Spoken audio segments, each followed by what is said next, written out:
Joining me now is Suzanne Scholte, who is the president of Defense Forum Foundation. Thank you so much for your time. Good to be here. So I want to talk with you about your organization specifically. Part of what they do is they inform policymakers of defense issues, not only in America, but also our allied nations. So I want to ask you about the extent of the CCP's infiltration, and if you could, specifically in South Korea. Well, I think it's really important for your audience to know that South Korea almost elected a communist in the last election. Last year in March, it was the closest election in South Korean presidential history between Yoon Suk-yeol, who won, and Lee Jae-myung, who was a Democratic candidate.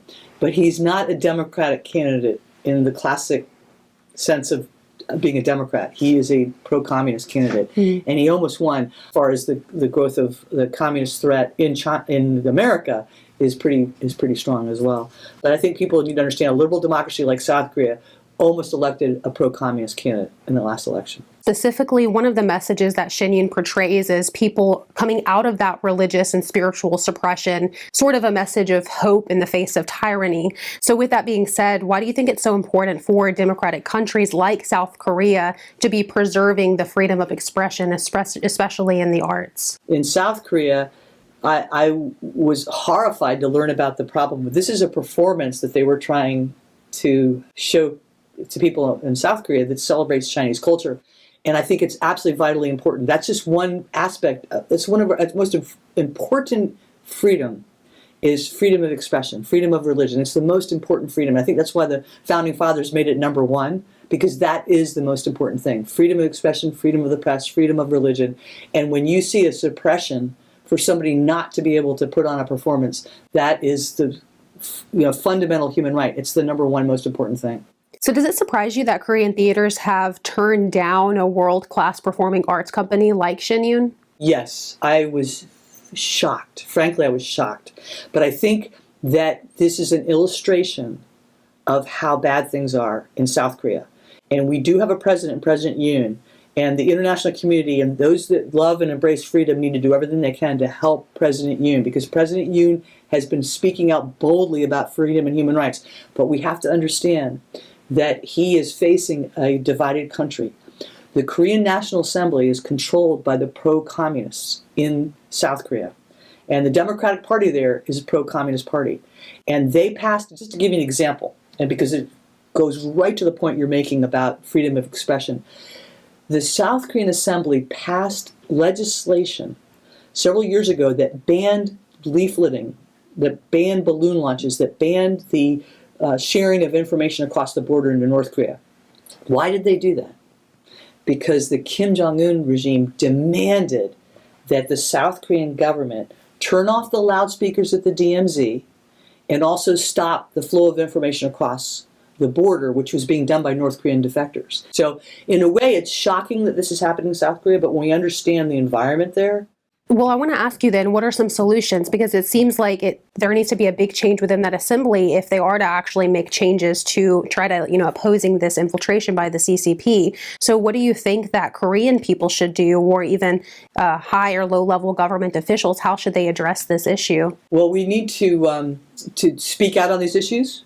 I think what you're doing on this performance and highlighting the fact that this is happening in South Korea, we need to speak out about this.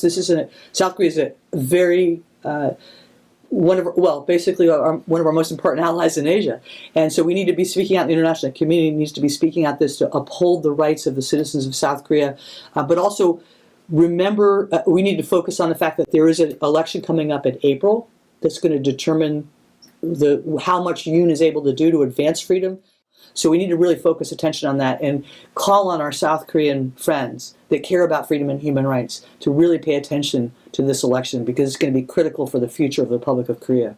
So how would you explain to Americans the heart of the Korean people that you speak with in regards to how they view morals and how they may or may not view this art show?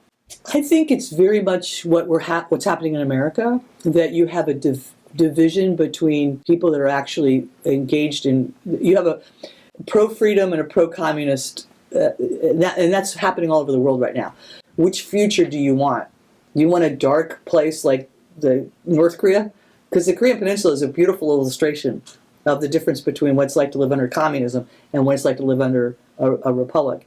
So I think just making sure that we're speaking out about these things and calling attention to them, as you're doing, but just realizing that we have to reach the younger people in South Korea, because I think that's where the divide is. I think there's a lot of misinformed, misled young people, just like in our country, that need to be awakened to the truth. The truth of what specifically? Could you speak to the difference in the values between the Chinese Communist Party, the North Korean regime, and that of freedom and democracy that they may not be able to see through? Yeah, well, I think that there's this ignorance about what communism is, and it's basically a soul-sucking destruction of the human spirit and bringing people into a terrible darkness. The South Korean ruling party signed an agreement with the Chinese Communist Party. National Assembly has exhibited a bust of Mao Zedong, calling him a savior. Confucius Institutes in South Korea promote Chinese Communist Party's propaganda. Seoul, Busan cities celebrate the founding of China, but not the foundation of South Korea's armed forces. So we have got to hit these things head on, and we've got to speak the truth, and we've got to reach out to our young people to give them a very clear understanding of what communism is. Thank you, Suzanne, for your time. Sure thing.